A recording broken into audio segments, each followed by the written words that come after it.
Welcome to the Joseph Goldstein Insight Hour. This podcast is an expression of our shared interest in self-discovery.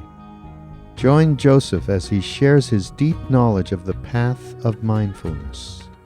If you are interested in supporting this podcast, please go to BeHereNowNetwork.com/Joseph.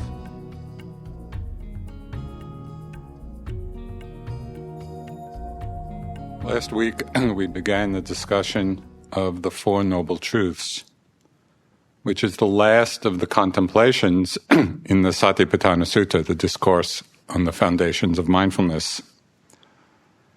We explored the noble truth of Dukkha, which is the Pali word for unsatisfactoriness, unreliability, for the ultimately unsatisfying nature of conditioned phenomena. So tonight we'll continue discussing the Buddha's instructions on the second noble truth. And this is from the text. How does one contemplate Dhammas in terms of the Four Noble Truths? Here one knows it as it really is. This is Dukkha. One knows as it really is. This is the origin of Dukkha. Now this, bhikkhus, is the noble truth of the origin of Dukkha. It is this craving which leads to renewed existence, accompanied by delight and lust, seeking delight here and there. That is craving for sensual pleasures, craving for existence, craving for non-existence. So that description of the origin of Dukkha comes from the very first discourse the Buddha gave after his enlightenment. So what is the origin of Dukkha? Craving. Craving for sense pleasures, for existence, for non-existence. It's really this powerful force of craving in the mind that keeps the whole wheel of samsara going, this whole wheel of conditioned phenomena. What drives it is the force of craving. The Buddha said, "Monks, I do not envision even one other fetter, fettered by which beings go wandering and transmigrating for a long, long time, like the fetter of craving." So this is a powerful, seminal force in our lives and in the world. So what is craving, and how do we actually experience it, both in our lives and in our practice? Craving is the translation of the Pali word tanha. And tanha means thirst. Or sometimes it's described as the fever of unsatisfied longing. You know, and in English, we have the expression thirsting for something. Even when it's very elemental, thirsting for water, or thirsting for food, or thirsting for something to happen. And it gives a sense, just that word gives a sense of the compelling force, the compelling power of craving. It's this quality of thirsting. And it's just the opposite of peace. It's the opposite of the coolness of peace. Now, we often use the words craving and desire synonymously, but this can sometimes be confusing because the word desire in English has several different meanings. Sometimes we use the word desire to mean that thirsting, that craving, that is rooted in greed. But sometimes we use the word desire to refer simply to the motivation to do something. We have a desire to do and a desire to accomplish some aim. So this is not necessarily craving, even though we're using the word desire. This desire to do can be either skillful or unskillful, depending on the motivation associated with it. But in the context of tonight's talk, I'm going to use the word desire and craving synonymously. So in the context of tonight's talk, when you hear desire, think of that particular kind of desire, which is that craving, that thirsting. The Buddha spoke of 3 kinds of craving. Desire for sense pleasures, desire for existence, or what's called the desire for becoming, and the desire or craving for non-existence or non-becoming. Now, the first and the most obvious of these is the desire for sense pleasures. It's what we're most familiar with. This is desire for sights and sounds, smells and tastes, pleasant bodily sensations, desire for those sense objects that are pleasant, that are agreeable, that are desirable, the ones that we wish to happen. We might also include in this desirable for pleasant mind states, and think of the mind as the 6th sense. So all of this craving for sense pleasure, desire for pleasing objects, this is just our usual engagement with life. Doesn't seem particularly special or even noteworthy. Enjoying and wanting what is pleasurable, avoiding as best we can what is disagreeable. So left to our own devices, we would probably just go along in this cycle. It seems so ordinary. But the Buddha right here begins a very revealing analysis of this situation. He didn't condemn sense pleasures as being sinful. So that's not part of the teaching. Rather, in his quest for enlightenment, he used an introspective scientific method which led him to ask some very basic questions about his experience. And the first question he asked was, what is the gratification in the world? So he just looked. He looked at his experience, he looked at the world, asked the question, what is the gratification in the world? And as a young prince, he himself had enjoyed thoroughly all the various strands of sense pleasures. They were not foreign to him. And then, as recounted in the discourses, the thought came to him, whatever pleasure and joy there is in the world, this is the gratification in the world. If there were no pleasure and joy in the world, beings would not become enamored with it.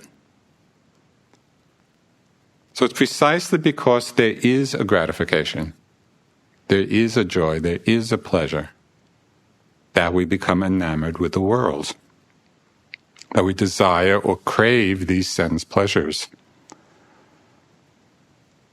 So rather than simply listen to the Buddha's words here,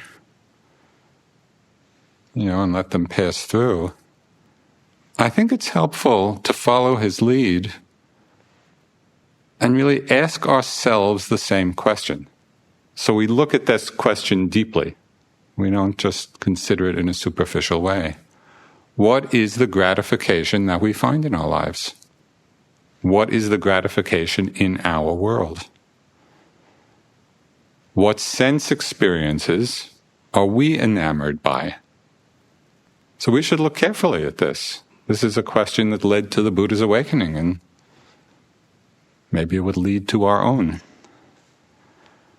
So when we look, what is the gratification in our lives, we see that the joys and pleasures and cravings come in a wide range of intensities and frequencies. On one end, there might be obsessive cravings. Those desires that really obsess us in our lives, they might be addictive cravings, for food, for sex, for alcohol, for drugs, for success, for power, for wealth. Might be cravings for possessions, for fame, for comfort, even craving for love. These can all become obsessive And when we look at the world's literature, a lot of it is about just these passions in people's lives. And in so many ways, our culture fosters and values this kind of craving. How many email spams have you gotten where the tagline is, increase your desire? As if somehow this is a good idea, and this is something we should aim for. And I saw one magazine ad, which really captured at least American culture. It said, instant gratification just got faster. Shopvogue.com.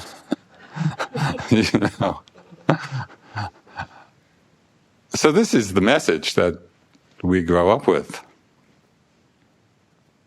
We may have many of the same kinds of desires, but perhaps not on an obsessive level. We don't feel perhaps addicted by them, but still as the driving force behind many of the choices we make in our lives. So it's worth looking. What are the cravings? What are the pleasures that drive our choices? What moves us to act? We really need to wake up to this so we become conscious of it, rather than simply be carried along on the very powerful habitual energy of these desires and cravings. It's a powerful force in the mind. It drives our lives. So we want to begin to look to see, okay, how is it unfolding? We can also watch craving just as a passing thought of wanting in the mind. Not some big obsessive thing, or not even kind of a strong, major desire in our lives, but just a passing thought, a passing want, a passing desire. But it's very interesting to watch how deeply rooted and persistent even these little desires can be. And on retreat, it comes up a lot, and I've had many experiences, of being on retreat or off, and I'll have the thought, a cup of tea. And then I'll watch the thought come and go, I don't need it. Cup of tea. No, let it go. And I feel proud of myself in the moment for actually renouncing the desire. Cup of tea. Let it go. Cup of tea. Let it go. More often than not, note it, get it. It's like the desire is just there, just waiting for the slightest bit of opening, and we act. It's a strong, habituated force. These different patterns of craving, of desire, of wanting, are so familiar to us. They just seem like the very ordinary fabric of our lives. They're so much a part of who we take ourselves to be that largely they remain invisible until we bring some mindful awareness to them. The retreat environment is very conducive to really looking at and becoming aware of desire and craving on all of these levels, the very strong ones, the momentary ones.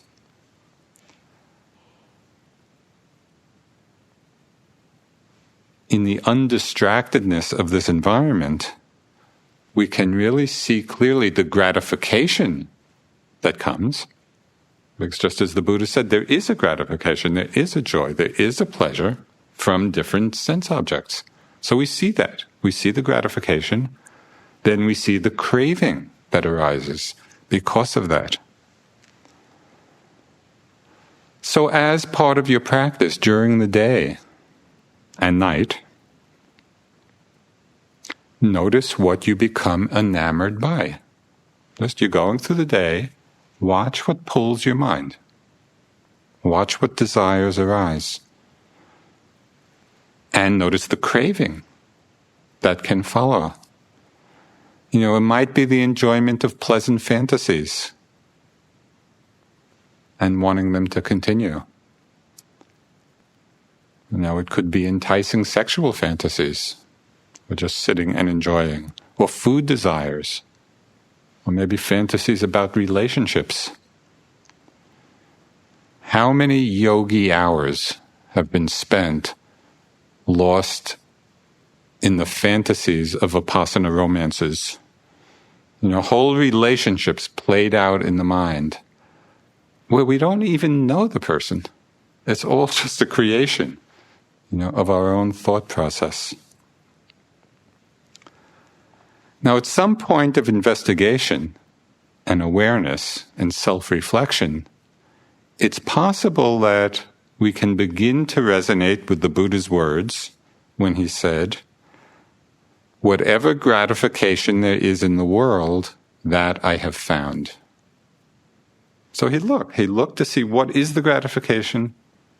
He investigated, okay, I've seen the gratification that is possible. So have we come to that place yet? Or are we still holding out hopes for some new and unexpected gratification of the senses that may come our way?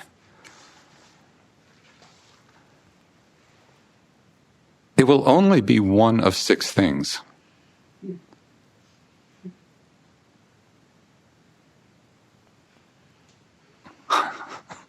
It will be just another sight or another sound or another smell or another taste or another sensation or another pleasing mind state.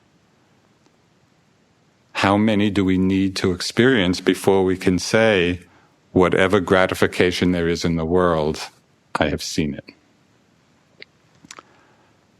But the Buddha did not stop here. He didn't stop with his understanding of gratification. He then asked the next very probing question. O monks, I set out seeking the drawbacks in the world. Now, drawbacks, again, is the translation of a Pali word, adinawa, and it can mean drawbacks, it can mean defects, it can mean disadvantages, it can mean dangers. So it's all those things. I set out to see maybe what colloquially we could say the downside of things, right? What's the downside in our experience in the world? So the Buddha went on, and whatever downside there is in the world, that I have found. Namely, the world is impermanent, bound up with dukkha, subject to change. So what the Buddha is here calling the downside or the drawbacks of the world is precisely that first noble truth of dukkha that we talked in some detail about last week.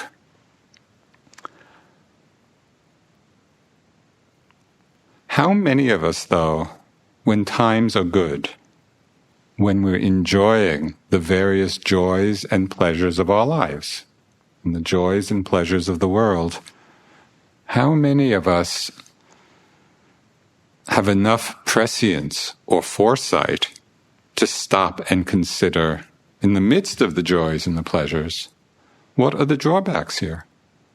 Is there a downside to this? Are there disadvantages to craving? Well, this is from one of the Buddha's discourses. He said, people who are not free from lust for sensual pleasures, who are devoured by craving for sensual pleasures, who burn with the fever of sensual pleasures, still indulge in sensual pleasures. The more they indulge, the more their craving for sensual pleasure increases, and the more they are burned by the fever of them. Yet they find a certain measure of satisfaction and enjoyment in dependence on the 5 chords of sensual pleasure. Is that us or not? We're not free from lust or desire for sense pleasures. There's a feverish quality often to them.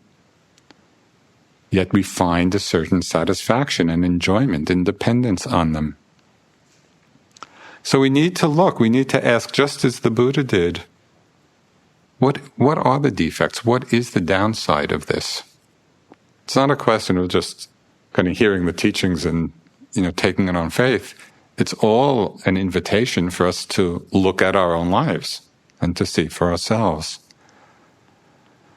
So there are several ways of understanding what we could call the downside or disadvantage of craving for sense pleasures. First,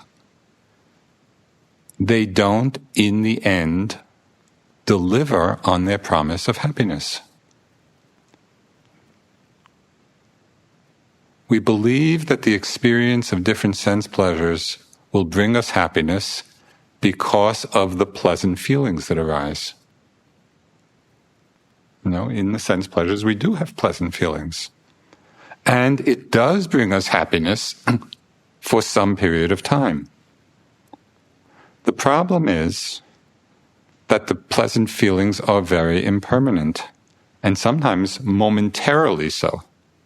And sometimes they last a little bit, but they inevitably will go. Sometimes they're really just a momentary hit. The pleasant feelings that we experience are arising and passing away. They change and disappear. They just go one after another. And what's amazing, when we consider our lives, in an effort to keep getting another hit of sense pleasure, another hit of pleasant feelings, we go after them, and then our life is over. And what have we actually gotten? It's like trying to quench one's thirst by drinking salt water. It only makes us thirstier. It doesn't actually quench our thirst.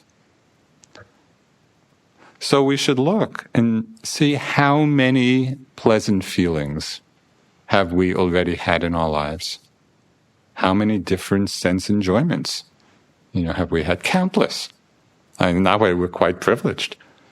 So much sense pleasure is available and that we've experienced.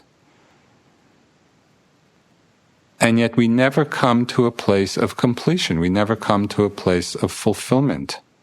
It's always wanting and waiting and anticipating the next one. So how much of our lives and our energy do we want to invest in this pursuit? It's endless. Now, most of us do live our lives as lay people, so we're engaged in the world. We're engaged in the world of sense objects, of sense pleasures. We're not practicing the life of a monastic renunciate. And so we do enjoy the sense pleasures that are there to some extent, but still, I think for most of us, there is a deep knowing within us that ultimately it's not the way to peace. Because if in some deep way you didn't know that, you wouldn't be here. It's not really the place that people come for a vacation. Dharma practice opens us to possibilities of a much greater happiness in our lives. And I think we all have a sense of that.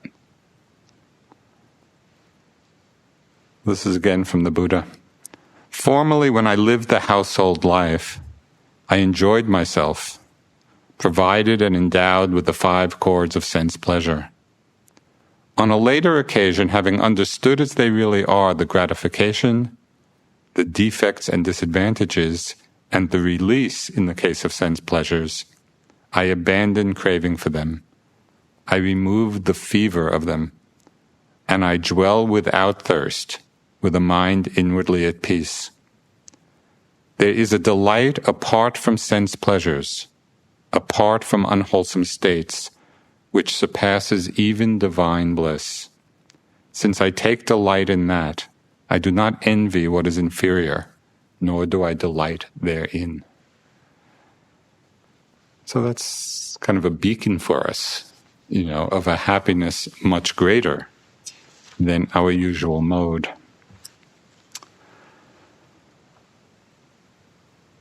So the first drawback of relying on the gratification of sense pleasures for our happiness is that it doesn't ultimately accomplish our aim. Well, that's the first drawback of it. That's the first downside. It doesn't do what we hope it will do. The second danger is that when craving becomes a strong and powerful force in the mind, it can lead us to many unwholesome actions, creating more unwholesome karma. We know how many crimes of passion, the newspapers are filled with craving leading to unwholesome action.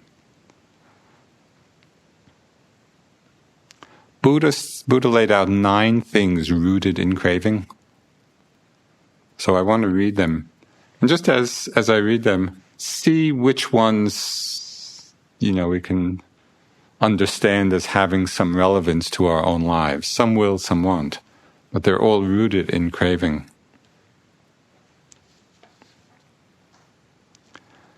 Monks, I shall teach you 9 things rooted in craving. Listen and attend carefully. Because of craving, there is pursuit. Because of pursuit, there is acquisition. Because of acquisition, there is decision. Because of decision, there is desire and lust. Because of desire and lust, there is selfish tenacity. Because of selfish tenacity, there is possessiveness. Because of possessiveness, there is avarice. Because of avarice, there is concern for protection. And for the sake of protection, there is the seizing of weapons, and various evil, unwholesome things, such as quarrels, strife, dissension, and offensive talk, slander, and lies. These are the 9 things rooted in craving. So I find it interesting to look in this regard, not only on the personal level, but on the national level. How many of these things that were mentioned, including the taking up of weapons, for the sake of protection, because of avarice, and the unwholesome things such as quarrels, strife, dissension, slander, lies. How much of international discourse is rooted in these things rooted in craving? And then we can look in our own lives. It would be an interesting investigation to look when we are feeling in some uneasy relationship. Right? We're feeling some frustration. We're feeling some possessiveness. We're feeling some strife, some dissension. Just to look. Let that be a mindfulness bell to look to see what is the craving underneath it. What is it that we're thirsting for that is leading to that result?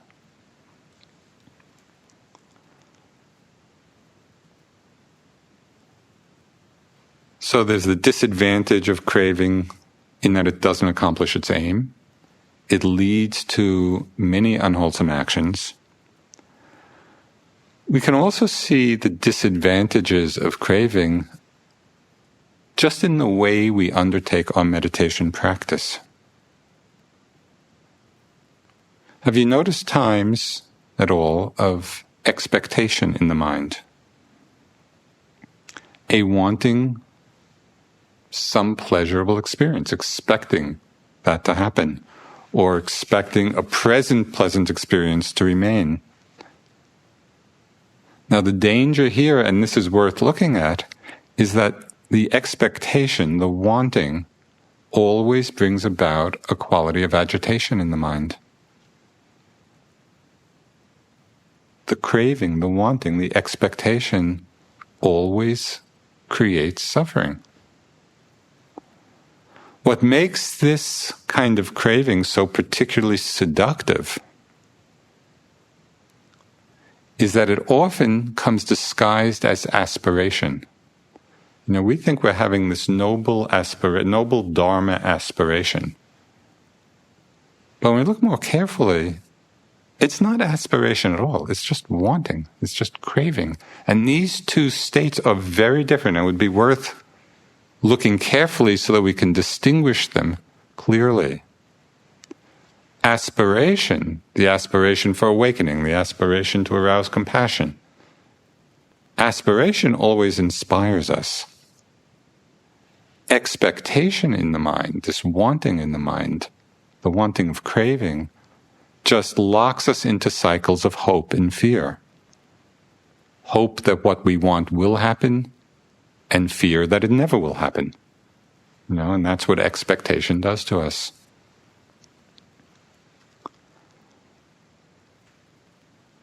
When we have the courage to investigate the drawbacks of the world, the downside of our experience, even in the midst of our various gratifications, our various joys and pleasures, when we have the courage to look deeper, to enlarge the scope of our vision, it can lead us to a wiser relationship with the world.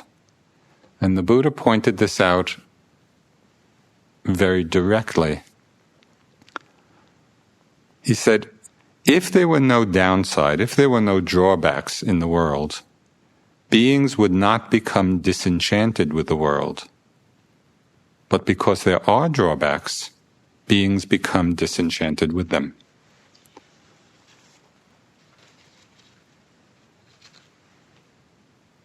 Now it's interesting right now and illuminating to watch our reaction to this teaching.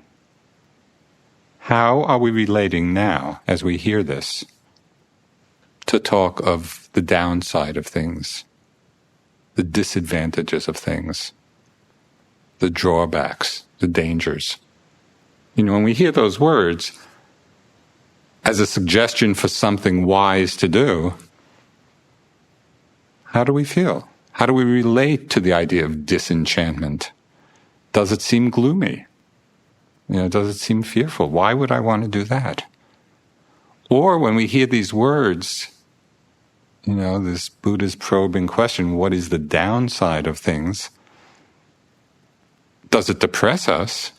Or does it bring about a sense of openness, a sense of relief in the possibility of seeing things more completely?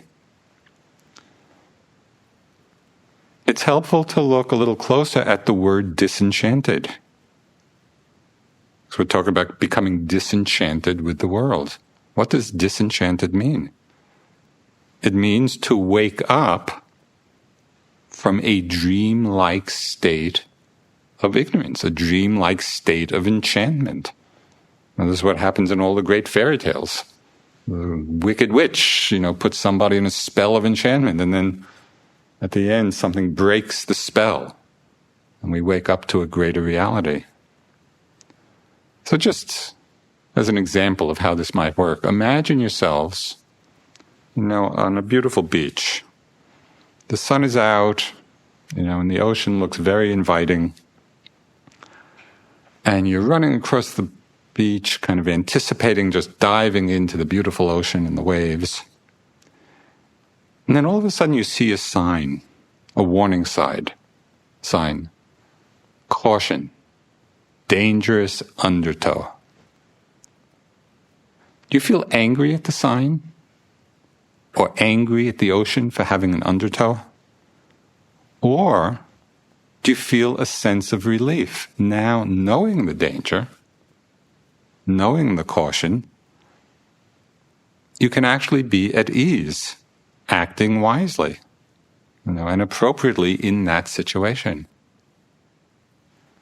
Opening to the drawbacks, opening to the downside, actually makes our relationship to the world more appropriate. It makes for a wiser relationship because we're seeing the picture more completely.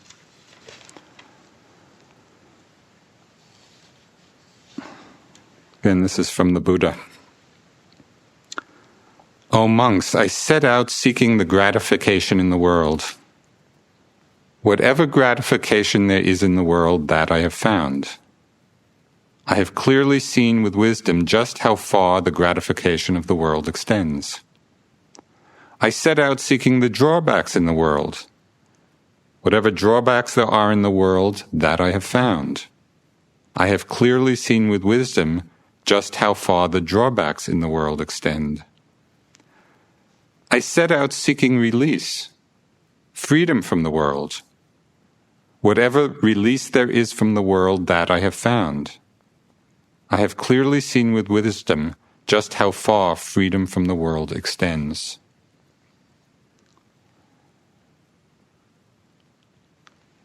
So we need to take care here how we understand these words, particularly the phrase release from the world, freedom from the world. It could conjure up someone, release from the world or escape from the world, could conjure up someone unable to cope, derelict in their responsibilities and indifferent to the world around them. That might be one way we hear these words, the Buddha saying, I have found release from the world. And many people in the Buddha's time had just these thoughts. They would sometimes call the Buddhist monks shavelings, which is a great word. Well, there come the shavelings, suggesting that they were kind of simply freeloaders, escaping from the world. I had a little experience of this myself in the years that I was in India, when I finished college and then was in the Peace Corps and then spent so many years in India.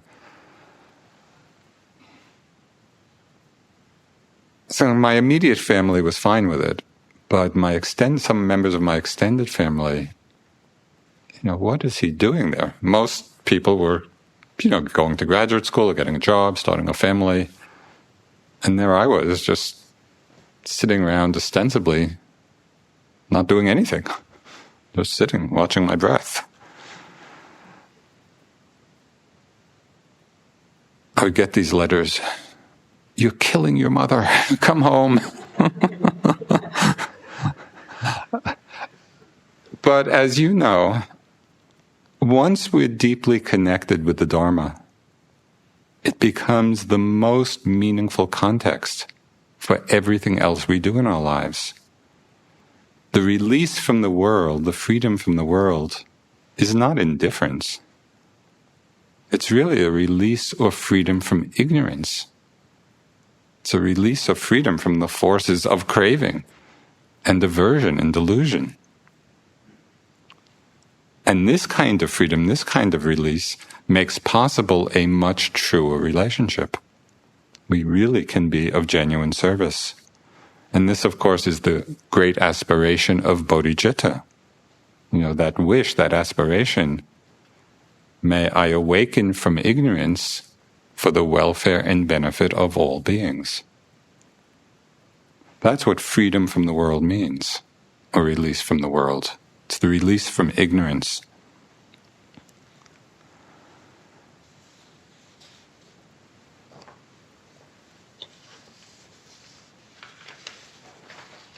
Bodhicitta then manifests as this amazing quality of compassion. So I want to read it's a little Zen dialogue that captures the relationship to the world when we're released from it, when we're free in it. And I'm not sure I'm going to have the pronunciation right, but it's a dialogue between two people, Yunyan and Dawu. Okay, so Yunyan asks, why does the Bodhisattva Kuan Yin, the Bodhisattva of compassion, have so many hands and eyes? Because she's often represented as, 1,000 hands, 1,000 eyes. And Dawu says, kind of Zen fashion, which is very hard to understand, it's like reaching back for your pillow in the dark. Yun-Yan says, I understand. And Tao Wu asks him what he understands, which I'm glad he did. And Yun-Yan says, the whole body is covered with hands and eyes. Okay, the whole body is covered with hands and eyes. Tao Wu says, almost. Almost right, but not quite. Yun-Yan says, then what do you say? And Tao Wu replies, there's nothing but hands and eyes. And I know that this did for you what it did for me, but it just took away the sense of anyone doing compassionate action. All that's left is compassionate action. The whole sense of self is gone when we awaken from ignorance. So all that's left are hands and eyes. There's nothing but. Okay, so we've talked a lot about desire for sense pleasures, the first kind of craving. The second kind of craving the Buddha talked about goes even deeper. And it's the craving for existence, the craving for becoming. This is the basic urge or desire to be, to exist. It is a desire for continuing existence, particularly in pleasant realms. And we may or may not believe in the Buddha's teachings on rebirth and planes of existence. But for us, there's also a much more immediate way of experiencing this kind of craving, the craving to be, the craving to become.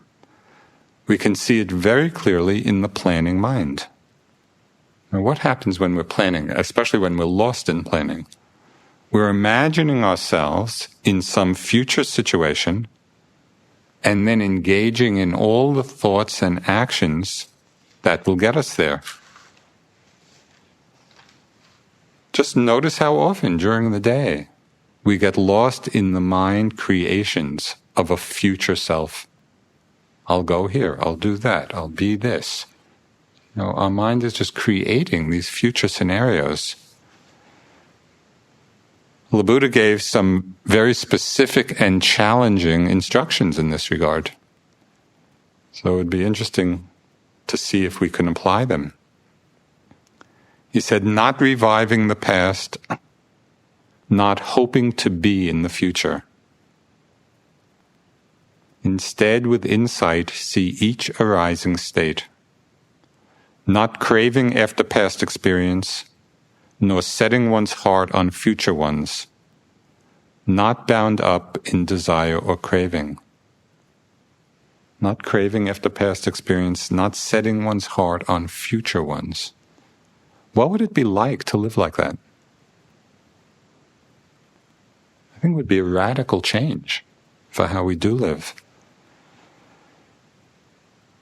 And on an even more momentary level, we can see this craving for becoming in our relationship to the unfolding process of the mind and body itself. So just notice, and I think this is probably familiar to you, notice how often it's as if we're leaning into the next moment, as if somehow the next experience, the next breath, the next sensation or thought will resolve everything, will complete everything. It's as if we're always waiting for the next thing, as if the next thing will, then will be complete. It's what I call the in order to mind. And I'm sure you've seen this when you're mindful, supposedly mindful, watching unpleasant sensations. How often are we watching unpleasant sensations in order for them to disappear? We're not just aware. We're aware with an agenda, or we're with some emotion in order to open further, or in order to feel it more deeply. Again, we're not there simply in the moment with what's arising. We're there to become something else. This is craving for becoming. We forget that liberation is not about becoming anything. It's not about getting anything. It's not about holding on. It's not about craving. It's not about clinging.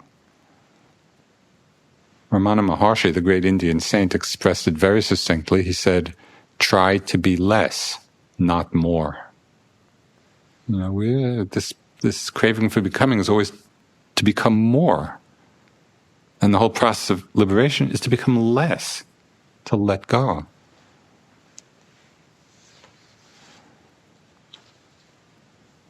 This is from one of the great Tibetan Dzogchen masters of the last century, Dilgo Khyentse Rinpoche. He said, if we have interesting experiences, either during or after meditation, we should avoid making anything special of them. To spend time thinking about experiences is simply a distraction. These experiences are simply signs of practice and should be regarded as transient events.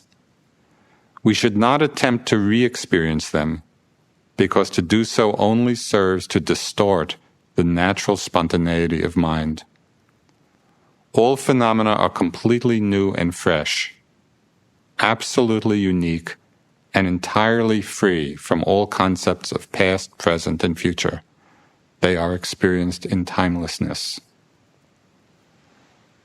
So that's the possibility for us when we're free of craving. Either craving for sense pleasures, craving for meditation experiences, craving for becoming. All phenomena are completely new and fresh, absolutely unique, and entirely free from all concepts of past, present, and future. They are experienced in timelessness. Okay, so the first kind of craving is the craving or thirst for sense pleasures. The second is the craving for becoming, craving for existence.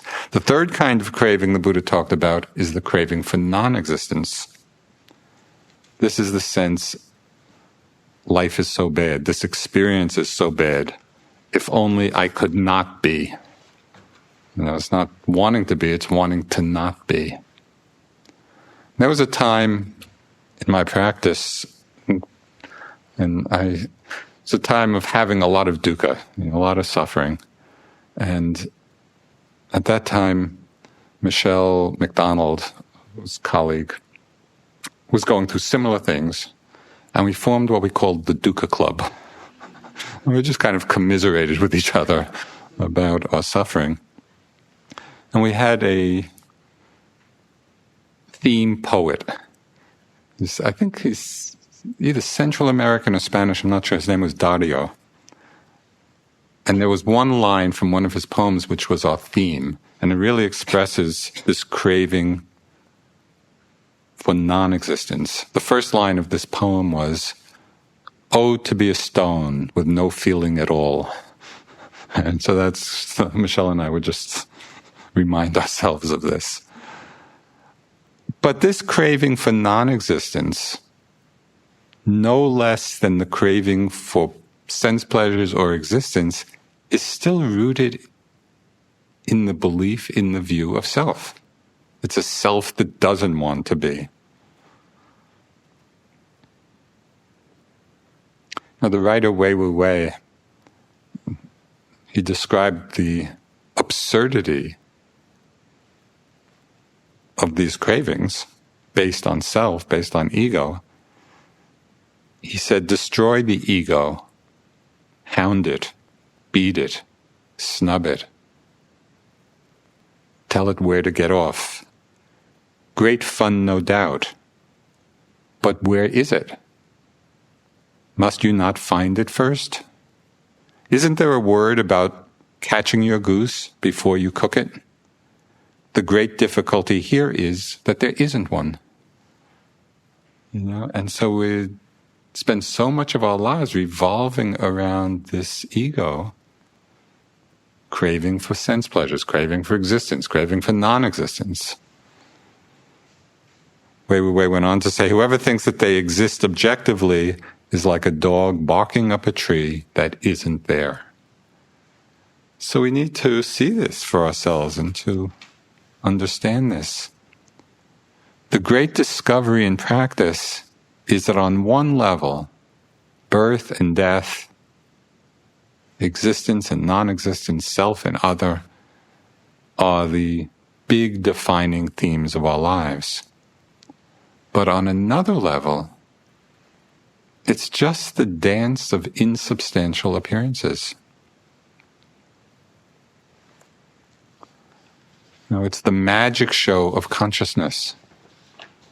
Everything that we think is so real, everything that we take to be self. So I want to read just one little piece about this magic show of consciousness. And it comes from a book called Why We Feel, The Science of Human Emotions by Victor Johnston.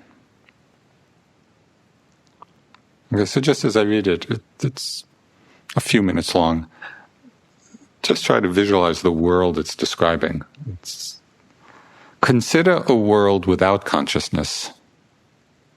The darkness is a bubbling cauldron of energy and vibrating matter, locked in the dance of thermal agitation.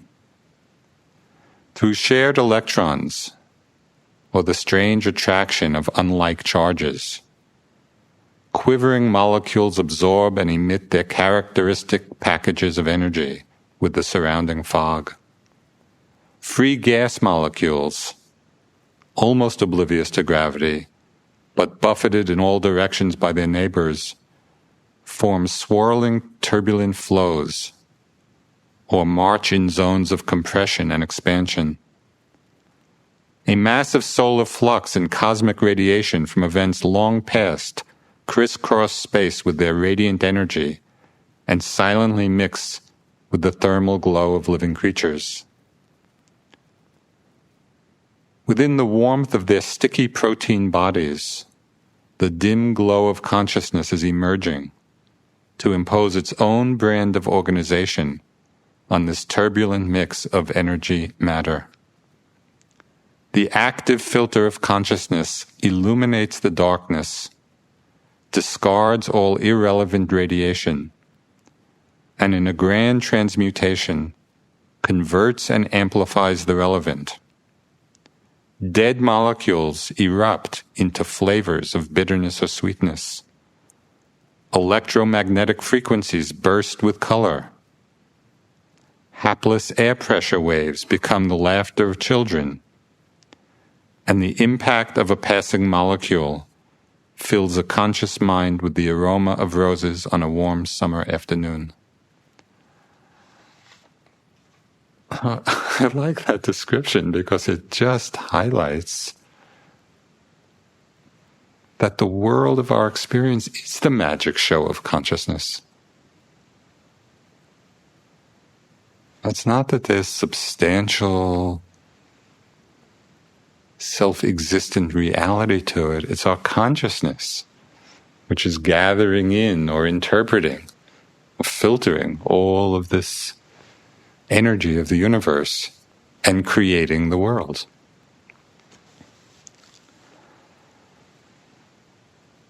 So on the early morning of the Buddha's enlightenment, when his understanding of the Four Noble Truths was complete, it's said that the first words that came into his mind after his awakening, what we could call the song, his great song of enlightenment, he said, realized is the unconditioned.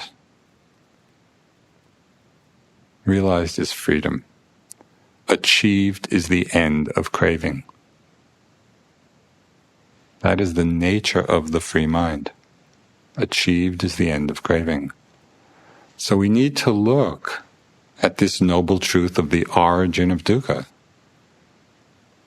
the force of craving in the mind. See how it plays out on all the different levels we discussed. And then we come to appreciate the Buddha's statement, achieved is the end of craving, which is precisely the discussion of the third noble truth, right? The end of dukkha, which we'll discuss in the coming weeks. So let's sit for a couple of minutes.